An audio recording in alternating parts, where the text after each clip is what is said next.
They say truth is timeless, but there are truths so dangerous they are not merely forgotten, they are buried beneath layers of convenient morality and social lies. And no one understood this better than Friedrich Nietzsche. Have you heard of him? The philosopher who declared the death of God, the man who chose madness over conformity, the thinker who challenged every foundation of Western civilization. But what you probably never heard is what he truly believed about women, about the nature of desire, about the eternal dance between the masculine and the feminine, because those parts were systematically erased from history. Ask yourself, why is Nietzsche portrayed as a bitter man, descending into madness and isolation? Why do they never tell you that he saw women as a force not only of seduction, but of creative destruction? Why do academics mention his critique of Christian morality, but omit his most brutal observations on female nature? Why do books celebrate his idea of the Übermensch, but skip his warnings about how men destroy themselves on the altar of romantic love? The truth is, Nietzsche was not a resentful misogynist, as they've made you believe. He was relentless in his pursuit of authenticity, merciless in his analysis of human nature. And that authenticity came with a price few men are willing to pay. Nietzsche understood something about women,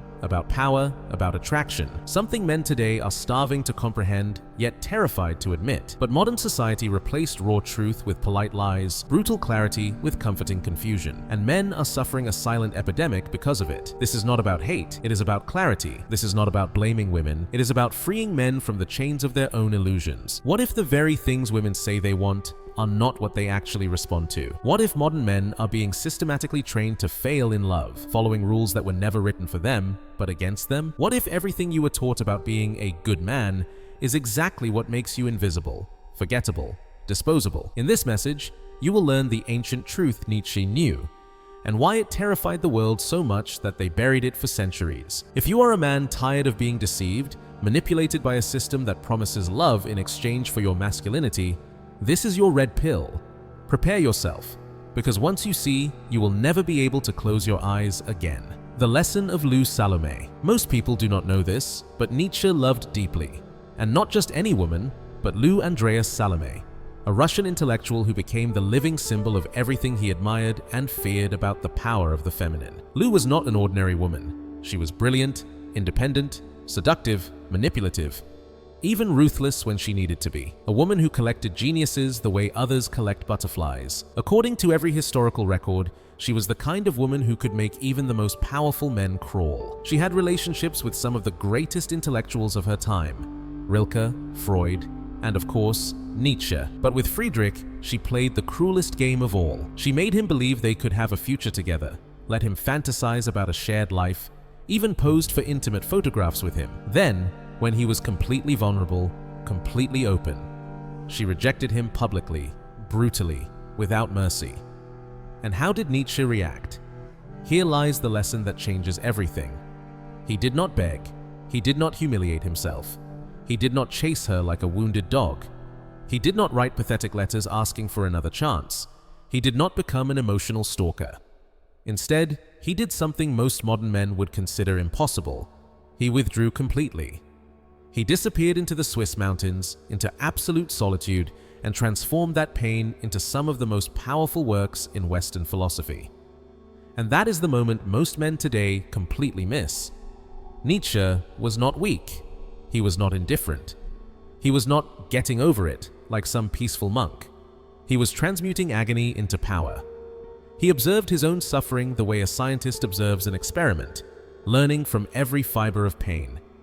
He understood something we have completely forgotten in our age of therapy and emotional oversharing. To overcome the world, to become who you truly are, you must first overcome your desperate need for the woman. Not the romanticized version Hollywood sold you, but the real woman, with all her complexity, contradictions, and destructive power. And what did Nietzsche discover in those frozen mountains, writing with numb fingers while his heart bled?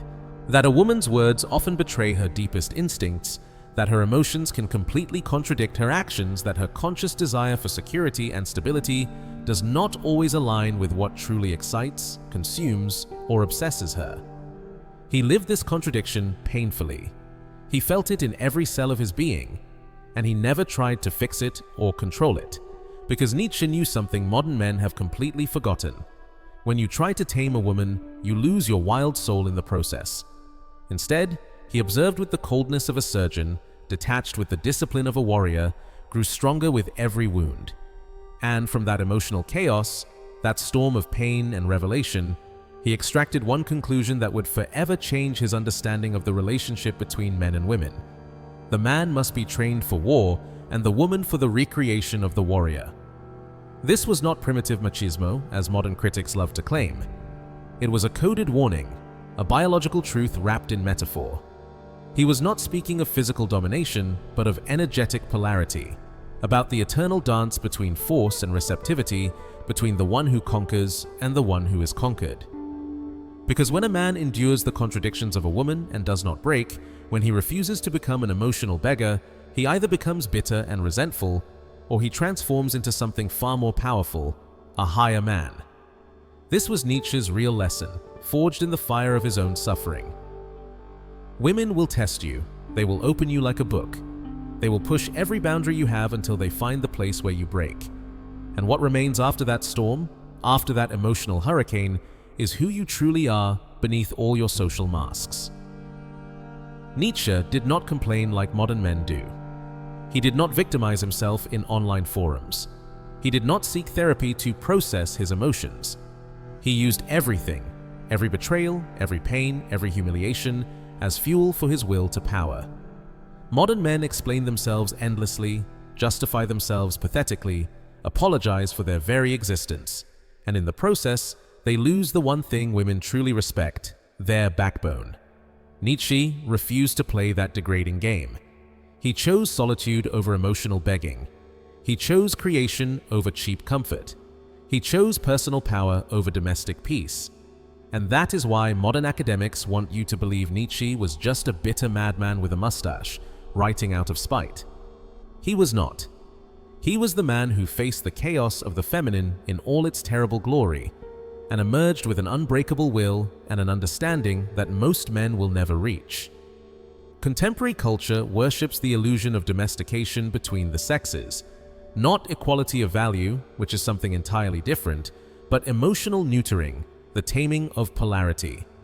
We are bombarded with the message that men can be more attractive, more desirable, more successful in love if they become more like women, more emotionally expressive, more compliant, more submissive, more in touch with their feminine side. They tell you to be vulnerable, to share your fears, to cry freely, to open up completely from the very first encounter. They sell you the fantasy that constant emotional communication is the key to lasting love. They promise that if you are sensitive enough, understanding enough, available enough, she will choose you and keep you forever. And yet, look around. The men who follow this script religiously end up being ignored, divorced, betrayed, or reduced to the status of best friend, while she secretly fantasizes about the man who treats her with calm indifference. They become free emotional support, the shoulder to cry on, the "you're so sweet" of her love life. Nietzsche would have roared with laughter at this cosmic inversion, not out of cruelty, but because he saw through human self-delusion with a clarity sharp as a scalpel. The great German philosopher knew that superficial words often conceal deeper, more primitive, more honest instincts. And nothing is more hidden, more dangerous to ignore, or more fundamental to understand than the unconscious will to power operating between man and woman.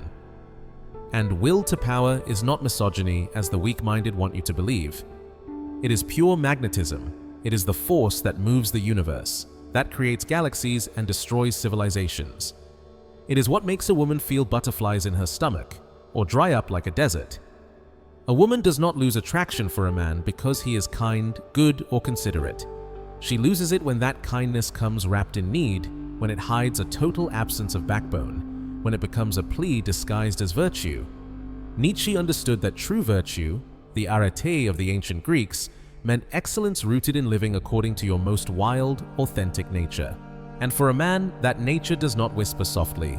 It roars. It does not ask for permission. It takes. It does not apologize for taking up space. It expands. You were not shaped by millions of years of evolution to become what she says she wants. You were forged to become what she cannot resist, what she cannot control, what makes her feel small and feminine in comparison. Here is where most men crash into reality like a meteor into the atmosphere. She will tell you, sincerely, that she wants softness, vulnerability, total and immediate access to your heart and soul. She will say she wants a man who communicates, who shares, who is emotionally available 24/7. She will tell you that strong, silent men are toxic, that traditional masculinity is dead, that the future belongs to sensitive men. But watch, do not listen. Watch what really happens when you give all of that too quickly, too completely, too desperately. Watch how she pulls away, not physically at first, but energetically. Watch how the light in her eyes fades, how her replies grow shorter, how she finds excuses not to see you. Watch how, mysteriously, she becomes drawn to the man who treats her with calm indifference, the one who does not answer immediately, the one who has a life far more important than orbiting around her. She pulls away not because she is cruel or manipulative, but because her instincts are relentless, older than civilization, stronger than her conscious thoughts. Nature programmed her biology over millions of years to test strength, not softness, to seek groundedness, not romantic pleading, to respond to confidence, not to lack disguised as love. Nietzsche warned that desire, especially eros in all its destructive glory, was never about logic. It was about the will to power in its most primal, raw form. A will that reveals who you truly are when you are stripped of every social mask, every civilized pretense, every comforting lie you tell yourself about who you think you are. And nothing is more revealing, more pathetic, more destructive to attraction than a man desperate for validation from the very woman he is supposed to lead. It is like a general asking his soldiers for permission to give orders, like a king begging his subjects for approval. It is the complete inversion of the natural order, and she feels it in her bones, even if she cannot articulate it consciously. Masculine and feminine energy are not interchangeable, no matter what gender ideologies tell you. They are complementary, yet fundamentally different. One penetrates, the other receives. One builds structures, the other nurtures life within them. One provides stillness and direction, the other flows and adapts. One leads, the other follows. And when these roles are reversed, polarity collapses like a destroyed magnetic field. That is why being a nice guy is never enough. Not if your kindness is bought with self-erasure. Not if your gentleness is a strategy for approval. Not if your consideration comes from fear of conflict rather than genuine strength. Women are not attracted to submission disguised as virtue. They are drawn to conviction, to certainty, to presence that does not need to explain or justify itself. Nietzsche once wrote what may be the most important phrase for any man who wishes to understand his own power: become who you are. But how many men today truly know who they are beneath all the social expectations, all the feminine demands, all the pressure to conform? Most modern men only know how to adjust, how to become less threatening, more agreeable, more palatable for feminine comfort. They know how to soften their edges, how to apologize for their nature, how to make women feel safe at the cost of becoming invisible themselves. And in doing so, in betraying their very essence, they become forgettable. Because here is the truth no one will tell you. You cannot lead a woman when you are chasing her like a lost puppy. You cannot command respect when your entire life revolves around her approval. You cannot create attraction when you have abandoned everything that makes you unique in a desperate attempt to become what you think she wants. The men women truly admire, the ones who haunt their minds, who make them write in their journals, who live rent-free in their fantasies for years, do not orbit around them like desperate planets. They remain rooted in something greater than any individual woman: a mission, a personal code, a truth that transcends romantic drama. That is what gives a man his true edge in the game of love. Not calculated cruelty, but unshakable clarity. Not manipulation, but authenticity so powerful it needs no explanation. He does not bend for emotional comfort. He does not sacrifice his principles for domestic peace. Instead, he creates natural tension. Not through conscious manipulation, but because tension itself is the sacred space where attraction truly lives and breathes. You were taught to become safe for women, to earn their trust by being predictable, available, harmless. But paradoxically, safety without challenge creates boredom, and boredom is the slow, certain death of desire. This is the polarity Nietzsche understood, the uncomfortable, undeniable biological truth our ancestors instinctively knew, but we have forgotten in our rush to become civilized.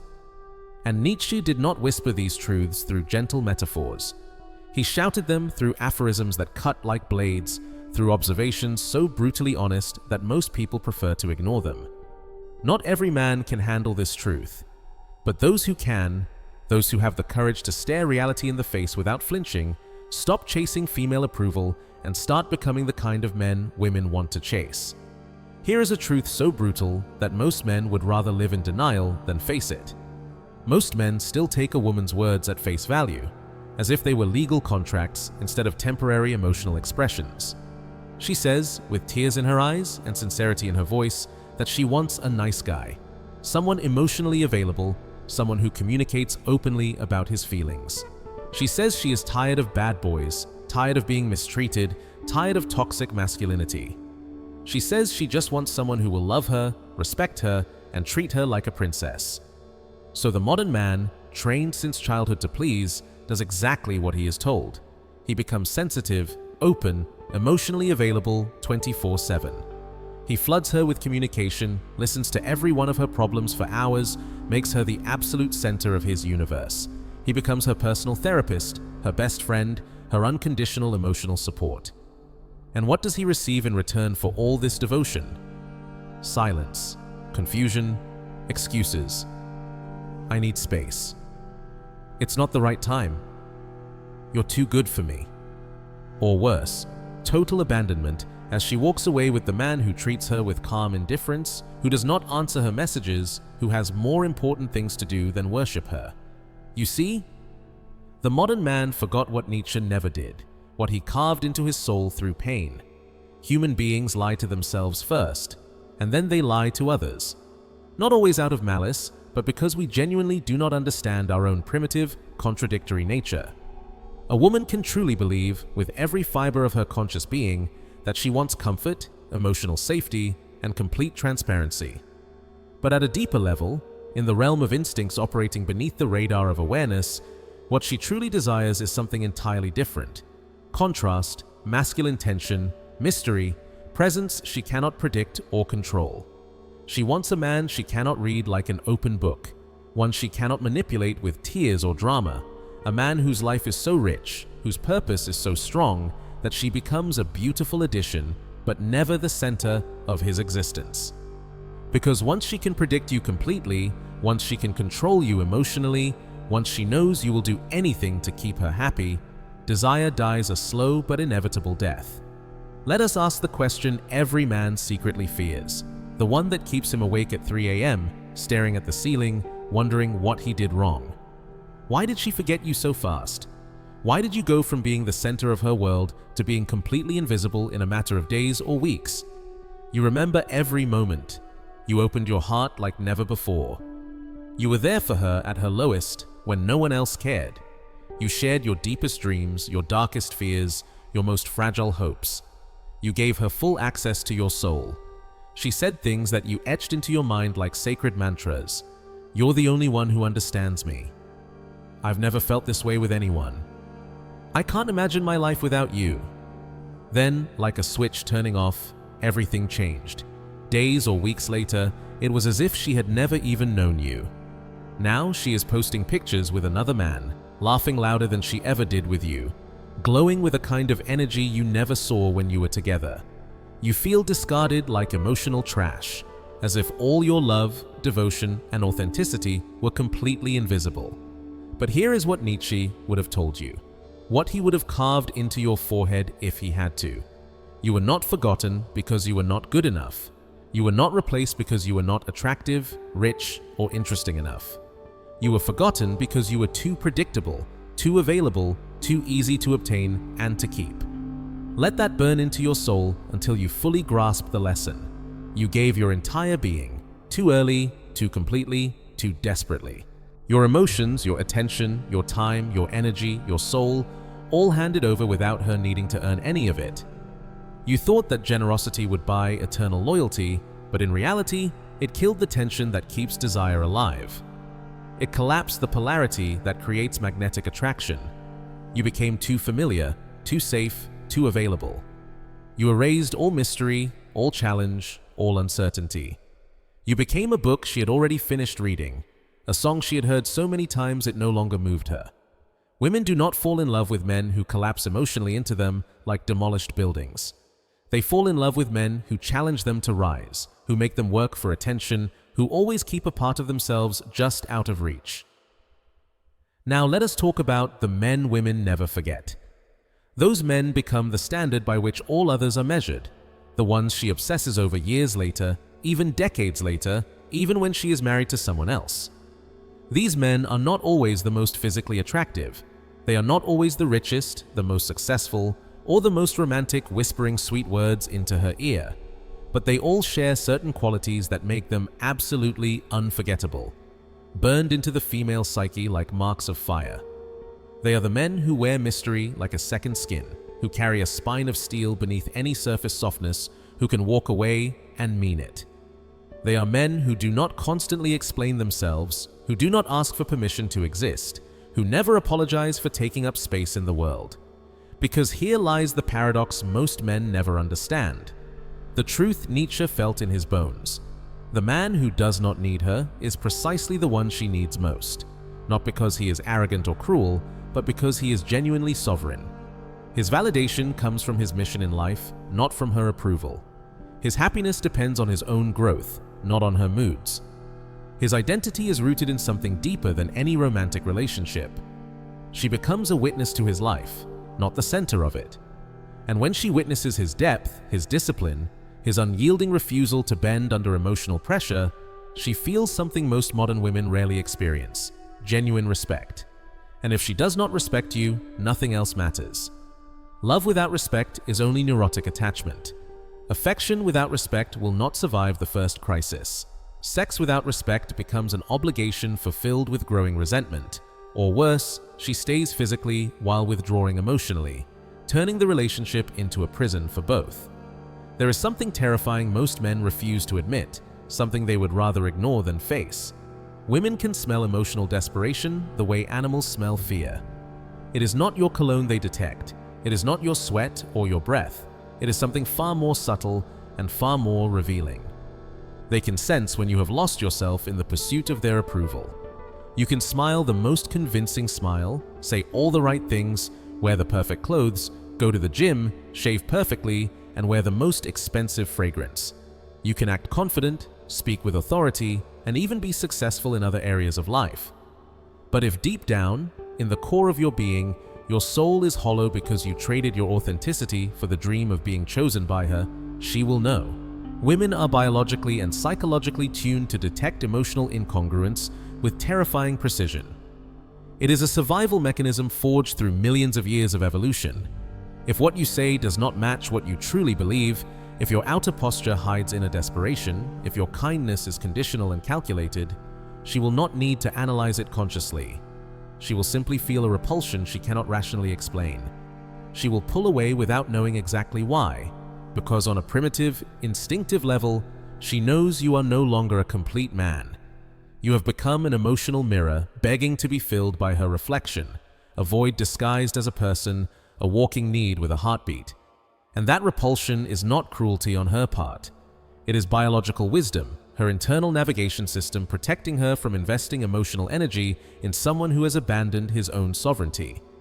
Because a woman cannot respect a man who does not respect himself, and without respect, everything else is just romantic theater destined to collapse. If you felt this message like a punch to the chest, if you recognized your own story in these words, if you felt it because you've lived it, then this is your awakening. Do not wait for yourself. Do not make more excuses. Do not hide in the comfort of blaming women, society, or circumstance. It is your work, your sacred responsibility, not to become what she says she wants, but to become what you truly are, fully, dangerously, unapologetically. The world will call you arrogant for claiming your space. Some women will call you insensitive for refusing to bend to every emotional whim. Weak men will call you toxic for refusing to play the victim's game. But the very few women who recognize authentic masculinity when they see it, will feel it deep in their souls. They will sense that ancient vibration, that frequency their bodies were designed to recognize and respond to. And even if no one else sees it, even if the whole world remains blind to your transformation, you will see it. You will feel it. You will feel the return of your backbone, the silent dignity of not needing to be chosen to validate your existence. You will feel the strength that comes from being rooted in something greater than any romantic drama. You will feel the peace that arises when you stop chasing and start attracting from your own completeness. From that place of personal sovereignty, you no longer chase women like an addict chasing his next dose.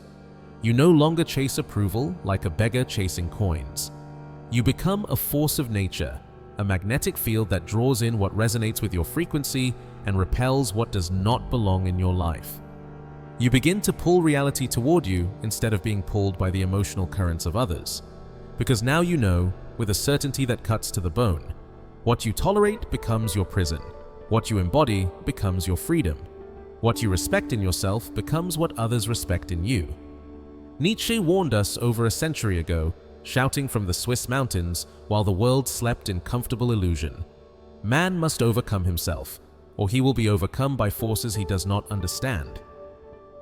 Yet most men today are living someone else's script, playing a role written by a society that wants them weak, compliant, controllable. They try to please a system that despises them, acting like good boys in a play where good boys always end up alone, defending an illusion of love that collapses at the first touch of reality. They are exhausted, confused, resentful, silently wondering why nothing feels real, why nothing works, why they followed all the rules, and still lost the game. The world does not need more noise, more complaints, more men crying as victims of the universe. The world is in desperate need of men who remember who they are beneath all the layers of social expectation. Men who dare to be dangerous in their authenticity, inconvenient in their truth, unstoppable in their mission. And today, right now, as you read these words, Nietzsche himself would have applauded, perhaps you have just remembered. Perhaps you have just awakened from a dream that was slowly killing you. Perhaps you have finally found the courage to stop being what others want you to be, and to start becoming who you truly are. The question is not whether the world is ready for your awakening. The question is whether you are ready for the world you will create when you finally rise.